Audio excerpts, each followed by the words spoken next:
억울한 고난을 당할 때라는 제목으로 같이 하나님의 말씀 선포하며 은혜 나누도록 하겠습니다. 사람이 살다 보면 정말 참기 힘든 것들이 있습니다. 그 중에 하나는 뭐냐? 괘씸한 것을 참기 어려워합니다. 이것은 보통 힘 있는 사람, 권세 있는 사람들이 참기 어려운 것입니다. 정확히 말하면 참기 어려운 게 아니라 참으려 하지 않는 것이라고 보는 게 맞을 겁니다. 어쨌든 괘씸죄에 걸리면, 잘못 걸리면 끝장납니다. 오죽하면 세상에서 가장 무서운 죄가 괘씸죄라고 말하지 않습니까? 역사에서 그런 경우들을 종종 보게 됩니다. 다른 하나, 우리가 또 참기 힘든 건 뭐냐? 억울한 것입니다. 억울한 일은 보통 힘없는 사람들, 그런 사람들이 많이 당합니다. 하도 많이 당해서 그런지 다른 건 다 참아도 억울한 것은 못 참겠다고 말합니다. 말은 그렇게 할지 모르겠습니다. 하지만 살다 보면 억울한 일이 참 많습니다. 억울한 일을 당하게 됩니다. 요르단에서 여러 한인 선교사들이 경험한 일입니다. 다 운전을 하고 다니는데 차량으로 운전을 하면 아무래도 가끔 교통사고가 날 때가 있어요. 근데 문제는 현지인과 교통사고가 났어도 누가 봐도 본인이 아니라 상대편 요르단 현지인 운전자 과실이 너무도 분명한 상황입니다. 하지만 출동한 요르단 경찰은 한인 선교사에게 모든 사고 책임을 다 떠넘기면서 보상해 주라고 말합니다. 아니, 상대방이 내가 잘못한 것도 아니고 상대방이 잘못해서 사고가 났는데 나보고 다 보상하라고 하면 여러분 그렇게 고지고대로 할 사람이 있습니까? 억울하죠. 부당하죠. 이거 너무 부당하다, 억울하다, 따집니다. 계속 따집니다. 그러면 그 얘기 다 듣고 나서 요르단 경찰 말이 뭔지 아십니까? 당신은 돈이 많잖아. 이 사람은 돈 없어. 당신이 다 보상해. 그렇게 말을 한다는 거예요. 말도 안 되는데 진짜로 그래가지고 떠넘기는 경우가 있다라는 거예요. 그렇게 해서 한인 선교사들이 부당한 피해를 당한 사례가 여러 건 있다는 거예요. 하지만 여러분 어떻게 하겠습니까? 억울해도 어쩔 수 없는 일이 세상에는 많이 있습니다. 그런 일뿐만 아니라 우리들도 살다 보면 한두 번 이상은 다 억울한 일을 당해 본 경험이 있을 것입니다. 그럴 때 우리는 어떻게 해야 하느냐? 이 억울한 고난, 나는 억울해서 못 살겠다. 나는 괴로워서 못 살겠다. 그래야겠습니까? 그럴 때 우리가 어떻게 해야 할까요? 베드로전서 2장 19절을 한번 보실까요? 뭐라고 되어 있습니까? 부당하게 고난을 받아도. 그러니까 사람들이 부당하게 고난을 받을 일이 있다라는 얘기예요. 여기서 부당하게라고 번역된 말은 아니다를 뜻하는 부정접두아와 정의, 공의, 올바름을 뜻하는 디케가 결합하여 파생된 부사로 글자 그대로 정의가 없는 방식 또는 공정함이 완전히 결여된 상태를 뜻합니다. 쉽게 말하면 그냥 억울하게, 까닭 없이, 불이하게라 할 수 있습니다. 그러면 이 억울함, 부당함은 무엇 때문에 생깁니까?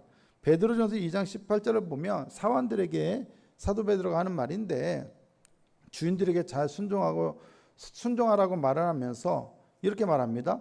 선하고 관용하는 자들에게만 아니라 좋은 주인들이죠.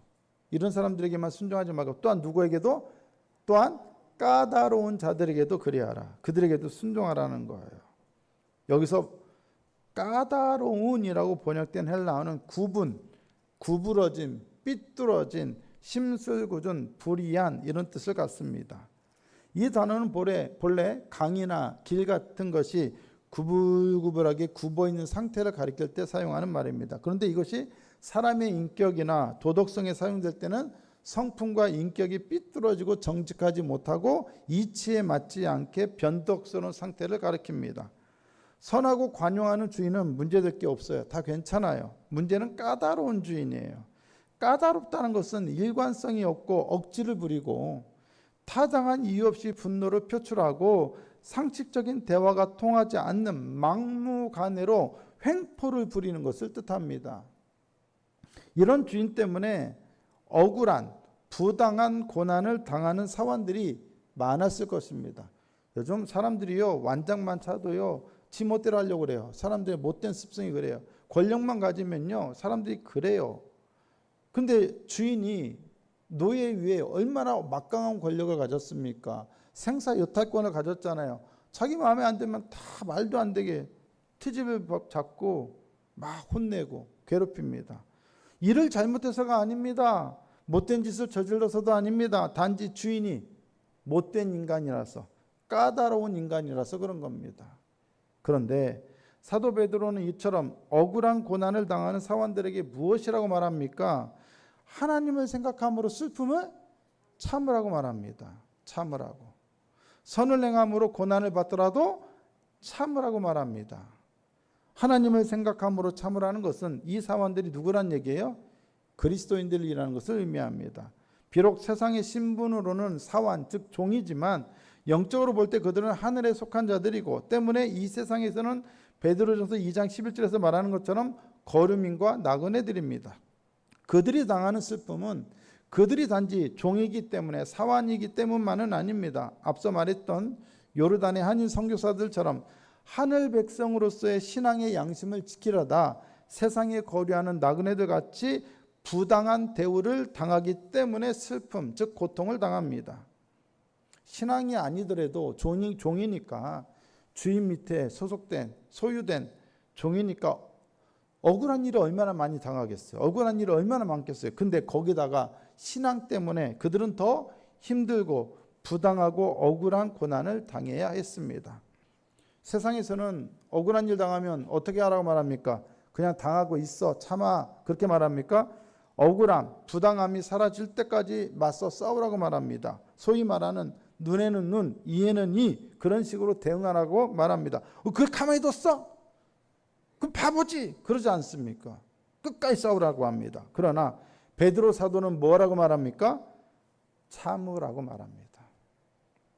그런데 어떻게 참으라고 말합니까? 베드로전서 2장 19절을 보니까 어떻게 참으라고 말해요? 하나님을 생각함으로 슬픔을 참으라는 거예요. 하나님을 생각함으로. 고난과 슬픔을 안겨주는 이 나쁜 주인, 못된 주인의 부당함이나 너희가 당하는 그 억울함을 생각하라는 것이 아니라 무엇을 생각하라고요? 하나님을 생각하라는 것입니다. 사실 여기가 신앙과 불신앙이 갈라지는 지점입니다. 갈림길입니다. 세상을 살면서 누구 하나 억울한 일 당해보지 않은 사람 없고 고통스러운 일을 당해보지 않은 사람 없습니다. 저는요, 제가 이렇게 생겨 먹으려고 태어난 게 아니에요. 그냥 태어나 보니까 이렇게 생겨 먹었어요. 근데 제가 이렇게 태어난 건데 제가 무슨 잘못이 있습니까? 제가 뭐 이 얼굴로 해주세요 하나님, 제가 요청한 적도 없고요. 태어나 보니까 이 얼굴이에요. 근데 이 얼굴이 누굴 닮았어요? 저희 아버지를 닮았어요. 우리 아버지는 참 젊은 시절에 가정에 충실하지 못했어요. 당연히 우리 아버지의 장모이신 우리 외할머니가 얼마나 속으로 미웠겠어요. 사위라고 있는 게 얼마나 속을 썩이니까 마음이 쉽지 않아요. 근데 딱 사위는 저기 가까이 있지 않으니까 머니까 어떻게 미워도 어떻게 말은 못하겠는데 딱 그 사위놈 닮은 인간이 딱 여기 앞에 있네. 그게 누구예요? 이게 저예요. 저희 형은요, 우리 어머니 닮았어요. 생긴 것도 우리 어머니, 성격도 우리 어머니. 첫손주예요. 우리 외할머니가 아니 똑같은 미혼 사이 자식인데 우리 형은 그렇게 이뻐라요. 근데 저는요 만만해요. 생긴 게 딱 자기 지혜비 닮았어요. 그래서 저한테 맨날 뭐라 하셔요. 어릴 때부터. 내가 뭘 잘못한 게 있습니까? 생겨 먹은 게 그렇게 태어난 걸 어떻게 해요? 저는 생김새 때문에 어릴 때 그런 억울한 일을 당해봤어요. 당해보셨어요? 당해보지 않으셨으면 말을 하지 마세요. 누구나 여러분 부당한 일을 당해봐요. 억울한 일을 당해봐요. 고단한 삶이라는 무거운 짐 아래에서 매일매일 신음하며 삽니다. 사람들에게 사는 게 쉽습니까? 어렵습니까? 라고 물어보면 100이면 100 다 뭐라고 말할까요? 어렵습니다라고 말할 겁니다. 그런데 그렇게 어렵고 힘든 삶을 말도 안 되는 부당함과 억울함을 당하면서도 살아가는 사람들이 있습니다. 그 고되고 고통스럽고 억울하고 한이 서린 삶을 어거지로 살아내는 것도 아니고 감사함과 기쁨으로 살아내는 사람들이 있습니다. 힘들어요, 괴로워요, 못 살겠어요 라고 말하는 것이 아니라 감사해요, 모든 것이 은혜예요, 그래도 인생은 삶은 살만해요 라고 말하는 사람도 있습니다. 어떻게 그것이 가능합니까? 어떻게 억울한 일을 당하면서도 부당한 일을 당하면서도 힘들고 고된 삶을 살면서도 그렇게 말할 수 있습니까? 베드로 사도가 말하는 비결은 바로 하나님을 생각함입니다. 나의 억울함을 견디는 힘은 체념이 아니라 하나님 앞에서의 나의 삶의 조율입니다. 하나님 앞에 서는 것입니다. 하나님을 생각하는 것입니다. 초대교회 시절에 그리스도인 이 사원들, 이 종들의 삶이 오늘 우리들이 살아가는 우리의 삶보다 덜 힘들었겠습니까? 오히려 더 힘들었겠죠. 우리 삶보다 쉬웠겠습니까? 아니죠. 무척 고되고 어려웠겠죠. 베드로 사도는 그들이 까다로운 주인들에게 당하는 억울한 고통, 부당한 슬픔의 깊이를 전혀 몰랐을까요? 너희들 사는 거 하나도 힘들지 않을 거야 라고 생각해서 참으라고 했을까요? 아니에요. 누구보다도 베드로 사도는 그들의 삶의 고난과 부당함과 억울함을 잘 알았을 거예요. 그러나 그럼에도 불구하고 베드로 사도는 그들에게 부당함이나 슬픔을 생각하지 말고 하나님을 생각하라고 권면합니다. 그리고 베드로 사도는 두 번이나 아름답다는 말을 합니다. 베드로전서 2장 19절을 보면 끝에 뭐라고 말해요? 하나님을 생각함으로 슬픔을 참으면 이는 아름답다라고 말해요. 베드로전서 2장 20절에도 뭐라고 말해요? 선을 행함으로 고난을 받고 참으면 이는 하나님 앞에 아름답다라고 말합니다. 우리가 인생에서 경험할 수 있는 가장 아름다운 일은 무엇입니까? 우리가 인생에서 남길 수 있는 가장 아름다운 것은 무엇일까요? 멋진 집입니까? 멋진 차입니까? 멋진 옷입니까? 멋진 예술 작품입니까? 멋진 여러분의 삶의 스펙입니까? 아니면 여러분들이 이루어놓은 멋진 삶의 성취들입니까? 진정으로 아름다운 것은 하나님 때문에 억울함, 부당함을 참는 것입니다. 선을 행하는 것 때문에 고난 당하더라도 하나님 때문에 참는 것입니다. 아름다운 이로 번역된 헬라어의 원어는 바로 은혜를 가리키는 카리스입니다. 카리스. 성도가 세상에서 부당한 대우를 받을 때 보여주는 인내는 단순한 인간적인 참을성이 아닙니다. 그것은 성도 안에 주어진, 성도 안에 머물러 있는 하나님의 은혜가 밖으로 흘러나와서 맺히는 아름다운 열매입니다. 우리 안에 뭐가 있다고요? 무엇이 주어졌다고요? 하나님의 은혜, 카리스가 주어졌어요. 그것이 우리의 바깥으로 흘러나올 때 그것이 뭐가 어떻게 됐다고요? 아름다운 것이라고요. 성도 안에 머물러 있던 이 은혜가 바깥으로 흘러나오는 이 모습이야말로 세상에서 볼 수 있는 가장 아름다운 것입니다. 슈바이처를 생각해 보세요. 마더 테레사를 생각해 보세요. 부산의 장기려 박사를 생각해 보세요. 얼마나 숭고하고 아름다운 삶의 모습입니까? 그들의 삶, 그들의 모습이 생김새가 아름다운 겁니까? 아니잖아요. 그들의 삶의 내용이 너무도 귀하고 아름답습니다. 당회원들 모임에서 한 장로님이 저에게 담임 목사로서 두 가지만 있으면 우리 교회가 부흥하지 않겠느냐라고 말씀을 하셨어요.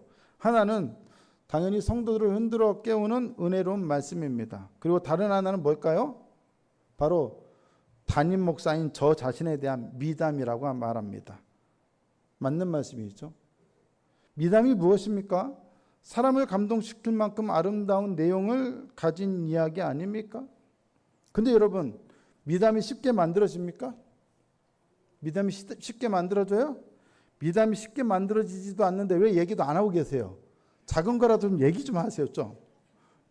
쉽게 만들어지지도 않는데 있는 거라도 얘기 좀 해주세요. 좀. 작은 거라도. 꾸며내지는 마시고. 어쨌든 미담은요 쉽게 만들어지지 않습니다. 미담이 쉽게 만들어지지 않지만 우리는 슈바이처, 마더 테레사, 장기려 박사 같은 사람들과 관련된 미담을 듣습니다. 그리고 그들에 대한 미담이 단지 꾸며낸 이야기가 아니라 얼마나 아름답고 은혜로운 이야기인지를 우리는 느끼고 잘 압니다. 그들의 모습 속에서 정말로 진짜 아름다운 것을 보게 됩니다. 베드로 사도가 말한 아름다움이란 바로 이런 것을 가리킵니다. 억울한 고난을 당하면서도 악으로 갚지 않고 오직 하나님을 생각함으로 묵묵히 견뎌내는 그 마음가짐이 바로 그리스도인들에게서 볼 수 있는 가장 아름다운 모습이라는 것입니다. 여러분, 이런 복음성가 가사를 기억하실 것입니다. 아름다우신 오 놀라우신 형언할 수 없는 사랑 오 위대하신 하나님의 사랑 영원히 찬양하리. 이 찬양의 영어 제목은 Beautiful, 아름다운입니다. 아름다운. 무엇이 아름답다는 겁니까? 하나님의 사랑, 달리 말하면 하나님의 은혜가 아름답다는 거예요. 가장 아름다운 것은 하나님의 사랑과 은혜입니다. 그런데 여러분, 이 기가 막힌 아름다운 하나님의 사랑이 가장 완벽하게 드러난 곳이 어디입니까? 십자가입니다. 베드로전서 2장 21절에서 24절에서 사도 베드로는 예수님께서 십자가에 못 박혀 죽으신 그 아름다우신 사건에 대해 이야기합니다. 겉으로는 굉장히 처참하고 비참하고 부끄러워 보이는 모습이지만 하나님의 사랑의 관점에서 볼 때는 가장 아름다운 사건이었습니다. 예수님은 친히 나무에 달려 그 몸으로 우리 죄를 담당하셨습니다. 그리하여 우리로 죄에 대하여 죽고 의에 대하여 살게 하셨습니다. 그분이 채찍에 맞음으로 우리는 나음을 얻었습니다. 그래서 무엇이 이루어졌습니까? 구원이 이루어졌습니다. 우리는 구원받았습니다. 죄인이었던 우리는 의인이 되었습니다. 그렇습니다. 우리는 구원받았고 우리는 의인이 되었습니다. 칭의가 이루어졌고 우리는 새로운 신분을 얻게 되었습니다. 이것을 위해 우리 주님은 십자가에 달려 죽으셨습니다. 그런데 예수님이 죽으신 것은 단지 그것 때문만이 아니라 또 다른 이유도 있다라고 사도 베드로는 우리에게 말해주고 있습니다. 베드로전서 2장 21절 한번 보실까요? 같이 한번 읽겠습니다. 시작. 그리스도도 너희를 위하여 고난을 받으사 너희에게 본을 끼쳐 그 자취를 따라오게 하려 하셨느니라. 여기서 중요한 단어는 본과 자취라는 단어입니다.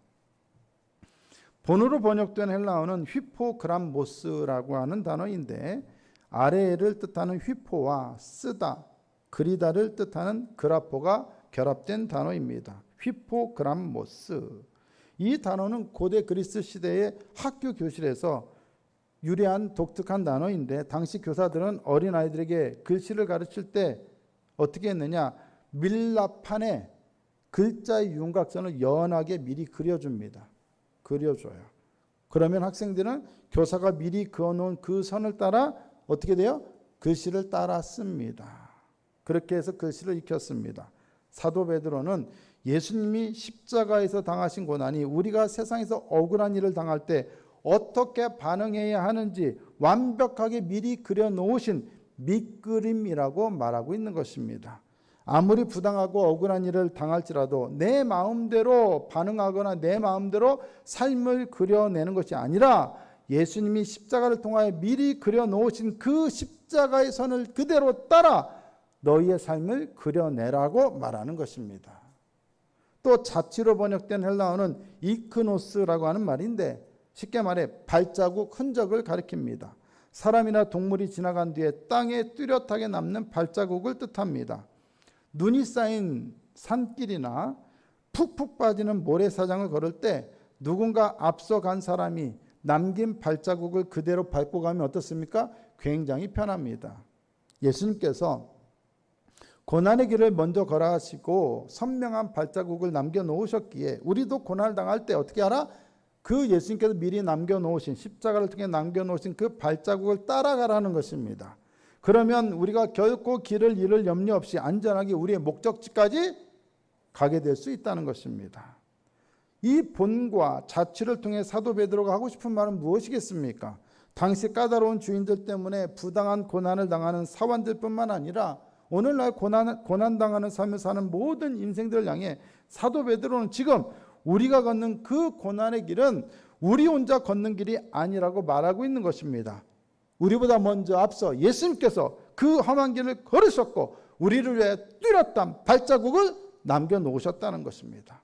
억울하고 힘이 들 때마다 내 방식대로 분노하지 말고 예수님이 미리 그려놓으신 그 밑그림 히포그람모스 위에 우리의 삶을 포개어 그리라는 것입니다.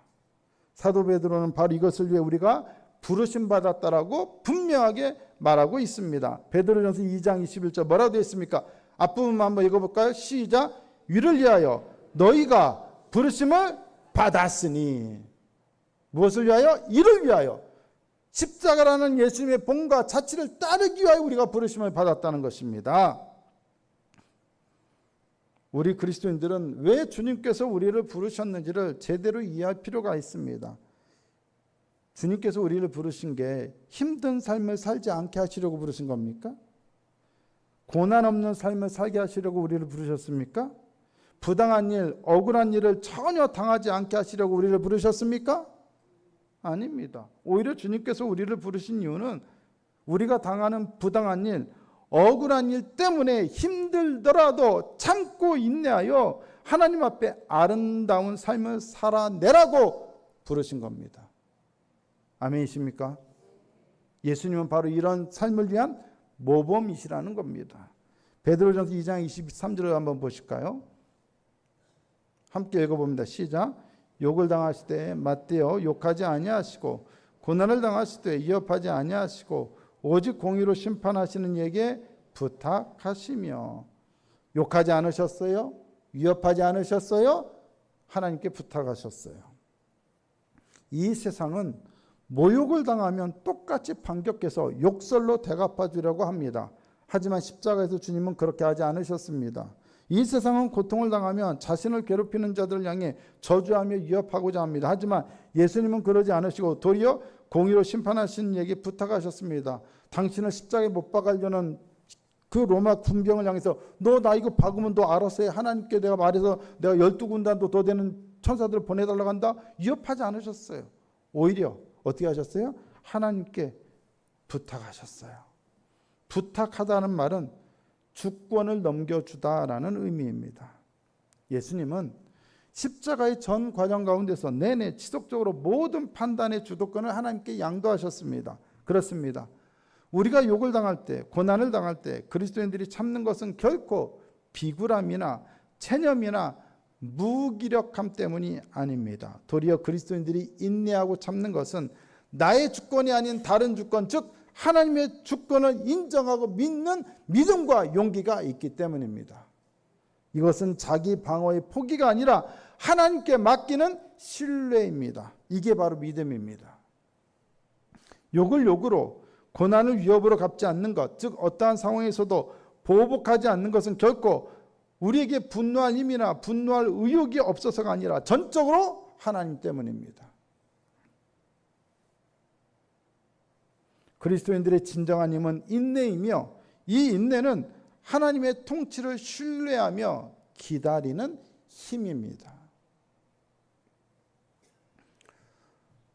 1991년도에 주는 나의 피난처라는 책이 세상에 나왔습니다. 저는 이 책을 한 2000년, 2001년쯤 읽어봤습니다. 주변에 이제 같은 교회 섬기는 교사 중에, 청년 교사 중에 이 책이 참 좋다고, 은혜롭다고 당시 신대원 다니던 저에게 권면해서 추천해줘서 읽어봤는데 참 은혜로웠습니다. 이 책을 펴낸 사람은 코리 텐붐이라는 여자고 네덜란드 출신이고 홀로코스트의 생존자였습니다. 이 여자의 가정은 크리스찬 가정이었어요. 그런데 당시에 나치에 의해서 유대인들이 굉장한 고난을 당할 때 그리스도인의 양심으로서 이 가정은 유대인들을 도와주었어요. 그런데 이 유대인들을 도와준 것 때문에 유대인도 아닌 이 사람들까지 강제수용소로 끌려갔습니다. 강제수용소에서 코리텐붐은 언니와 부당하고 끔찍한 고난을 겪어야 했습니다. 간수들로부터 굶주림과 매즈, 심지어 여자들인데 벌거벗겨진 채 수많은 멸시와 수모를 당해야 했습니다. 유일하게 믿고 의지했던 언니는 결국 억울하게 이 강제 수용소에서 목숨을 잃고 말았습니다. 전쟁이 다 끝난 후에 코리텐붐은 유럽 전역을 돌아다니며 하나님의 용서의 메시지를 전하는 사역자가 되었습니다. 1947년 전쟁이 끝난 지 얼마 안 됐을 때죠. 독일 뮌헨의 한 교회에서 집회를 마쳤을 때 그녀의 눈앞에 한 남자가 다가왔습니다. 누구였는지 아십니까? 그 강제 수용소에서 그녀와 언니를 악랄하게 괴롭혔던 친위대 간수였습니다. 당연히 그 사람은 코리 텐붐을 알아보지 못했습니다. 미소를 지으며 손을 내밀면서 그는 말했습니다. 당신의 메시지에 큰 감명을 받았습니다. 예수님께서 나의 모든 죄를 씻어주셨다는 사실이 얼마나 감사한지요. 저도 사실 그 수용소의 간수였습니다만 이제는 기독교인이 되었습니다. 당신의 입술로 직접 저를 용서한다는 말을 듣고 싶습니다. 저를 용서해 주시겠습니까? 그 순간 코리 텐붐의 심장은 얼어붙는 것만 같았습니다. 억울하고 비참하게 죽어가던 언니의 그 참혹한 몰골과 강제 수용소에서 당했던 그 수치스러운 기억들이 폭풍처럼 밀려왔습니다. 지금 막 강단에서는 용서를 설교하고 내려왔지만 정작 자기의 눈앞에 나타난 이 철천지 원수에게 손을 내민다는 것은 결코 쉬운 일이 아니었습니다. 그녀의 속에 분노와 복수심이 끌어올랐습니다. 누구라도 그러지 않겠습니까? 당장 뺨 한 대 갈기지 않은 게 그것만으로도 다행인 것이죠. 그녀는 그때 속으로 기도했습니다. 예수님, 저의 힘만으로는 이 사람을 도무지 용서할 수 없습니다. 그러나 주님, 제가 저의 손을 내밀 테니 당신께서 제게 감정과 사랑을 공급해 주십시오. 그렇게 기도하고 그녀가 억지로 나무 토막같이 뻣뻣해진 팔을 들어서 원수의 손을 잡는 순간 어깨에서부터 팔을 타고 놀라운 치유와 용서의 온기가 흘러 들어오기 시작했습니다. 눈물이 터져 나온 그녀는 그 간수에게 이렇게 말했습니다. 형제여, 당신을 용서합니다. 내 모든 마음을 다해서요. 도무지 있을 수 없는 일이죠. 할 수 없는 일이죠. 자신의 힘으로는 도저히 용서할 수 없었으나 의지적으로 그 남자에게 보복하려는 나의 마음과 의지를 포기하고 모든 것을 하나님께 의탁하자. 그 주권을 하나님께 맡기자. 그녀는 욕을 당하시되 맞대어 욕하지 아니하시고 고난을 당하시되 위협하지 아니하셨던 예수님의 그 본 휘포크람모스와 자취 이크노스를 따를 수 있었던 것입니다. 사도 베드로는 예수님의 십자가 사건이 어떤 결과를 이루어냈는지를 우리에게 이렇게 말해줍니다. 베드로전서 2장 24절입니다. 뭐라고 되어 있습니까? 친히 나무에 달려 그 몸으로 우리 죄를 담당하셨으니 이는 우리로 죄에 대하여 죽고 의에 대하여 살게 하려 하심이라.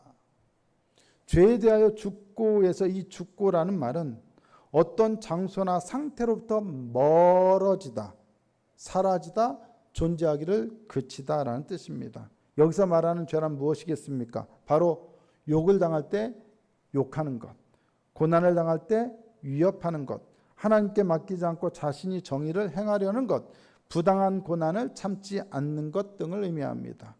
예수님이 십자가에서 우리의 죄를 담당하신 이유는 바로 그러한 죄로부터 우리가 멀어지게 하시기 위해서라는 것입니다. 십자가에서 우리의 죄를 담당하신 그리스도의 은혜를 경험한 사람이라면 이제 보복과 위협이라는 죄로부터 완전히 멀어져서 그것으로부터 죽은 자가 되어야 한다는 것입니다. 세상의 정의는 받은 만큼 돌려주는 보복에 기초하지만 십자가의 윤리는 보복을 중단하고 나를 찌르는 상대를 향해 선을 행함으로 악을 이기는 것에 기초합니다.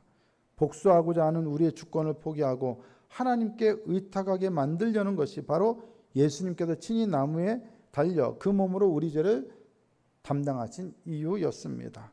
때문에 자기가 정의를 행하려는 세상의 정의는 늘 보복과 분노의 악순환으로 고통당하지만 십자가의 윤리는 용서를 통해 우리로부터 흘러나오는 하나님의 은혜가 얼마나 아름다운지를 세상에 보여주게 됩니다. 오늘 우리는 이 본문을 통해 우리의 잘못된 신앙관 몇 가지를 교정할 필요가 있습니다. 첫 번째로 우리가 생각할 것은 기독교 신앙은 나를 세상의 고통으로부터 격리시켜 주기 위한 것이 아니라는 것입니다. 오히려 기독교 신앙은 세상의 까다롭고 부당한 현실 가운데로 들어가 예수님이 당하셨던 것처럼 손해를 보더라도 선과 정의를 선택하며 그것을 위해 살아가는 용기입니다. 사도 베드로는 까다로운 주인들 때문에 부당하고 억울한 고난을 당하는 사원들에게 뭐라고 말했습니까? 참으라고 했습니다. 갚아줘. 보복해. 받은 만큼 꼭 갚아줘. 그렇게 얘기하지 않았습니다. 손해를 보더라도 참으라는 겁니다. 그리고 선과 정의를 선택하고 그것을 위해 살라는 것입니다.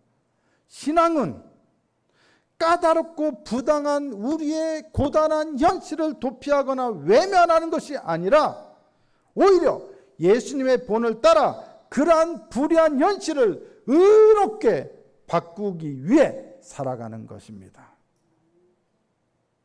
아멘. 그런데 말입니다. 이 말하면 어떻게 하라고요? 네, 이제 설교가 다 끝나가고 있습니다. 그런데 그보다 더 좋은 방법을 알아냈어요. 성도 여러분, 이제 말씀을 같이 잘 듣고 하나님의 말씀으로 은혜 받읍시다를 아주 간단한 딱 한마디 말로 할 수 있는 말을 알아냈어요. 부산말로. 뭘까요? 그건 아니죠. 위협이죠. 뭘까요? 좀입니다. 성도 여러분, 좀 이제 아시겠죠? 네. 또한 신앙은 내 평안을 유지하는 수단이 아니라 예수님의 삶의 방식을 내 삶에 재현해 내라는 하나님의 위대한 부르심에 대한 응답입니다. 세상에서의 성공이나 안위에만 관심이 있는 사람은 예수님을 나를 도와주는 조력자 정도로만 여깁니다. 그러나 사도 베드로는 예수님이 친히 고난을 받으신 이유는 본을 끼쳐서 그 자취를 따라오게 하려는 것이라고 말합니다. 신앙은 내가 원하는 목적지를 설정해 놓고 예수님께 내비게이션 역할을 부탁하는 것이 아닙니다. 오히려 신앙은 예수님이 앞서 걸어가시며 푹푹 파놓으신 그 발자국에 내 발을 정확히 포개어 맞추며 걷는 것입니다. 더 많이 소유하고 더 많이 높아지려는 세상의 가치관에만 정신이 팔려 있다면 결코 그 발자국을 따라갈 수 없을 것입니다. 아니, 따라가려 하지도 않을 것입니다. 이 시간 우리는 오늘의 말씀을 통해 내 삶의 밑그림이 이 세상에서의 성공인지 아니면 그리스도를 닮아가려는 것인지 분명하게 점검해 보아야 합니다. 또한 신앙을 통해 위로만 얻으려는 사람들은 십자가를 내 죄를 용서해주고 내 마음을 편안하게 해주는 수단으로만 축소시키려고 합니다. 하지만 예수님이 십자가에 달리신 목적은 그것만을 위한 것이 아니었습니다. 예수님이 고난 받으신 것은 단순히 우리를 위로하시기 위해서만이 아니라 이기적이고 죄악된 우리의 본성을 죽이고 하나님의 의를 위해 치열하게 살아가는 존재로 우리를 완전히 뒤바꾸시기 위해서였습니다. 이런 것이 십자가에 달리신 그리스도를 주로 믿고 따르는 기독교의 신앙입니다. 이것이야말로 바로 기독교에서 말하는 은혜, 하나님께서 우리에게서 만들어내고자 하셨던 진정한 아름다움입니다.